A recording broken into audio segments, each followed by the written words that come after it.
గుంటలు ఉంది ఆయనకు 3 సంచులు ఇస్తారా 2 సంచులు ఇస్తారా అని అంటే సార్ మాకు లేదు, నేను 10 ఎకరాలలో పాలు పట్టుకున్నా, వాళ్ళు వచ్చి నిలబడతారు లైన్ లో, వాళ్ళది ఇస్తారు నాకు పాస్బుక్, పాలు పట్టుకున్న వాళ్ళది నాకు లేదు, జాగానే లేదు నాకు. మసాలా గురించి వచ్చిన, మసాలా దొరకలేదు, నా పిల్లగాడు కూడా ఆకలితో ఉన్నాం సార్ పొద్దుటి నుంచి, ఆడికెళ్ళి ఆడికి పోలీస్ స్టేషన్ కాడికి తీసుకెళ్తారా రైతులను?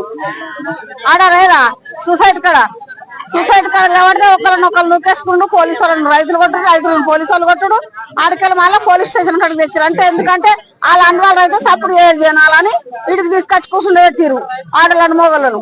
ఇట్లయితే బాగుంది, ఆడలకు మొగలకు సిగ్గుపోయినట్టు కూర్చుంటే మంచిగా అనిపిస్తుంది గవర్నమెంట్ కు. అలా గవర్నమెంట్ అలా ఆడలు వచ్చి ఇట్లా కూర్చుంటారా?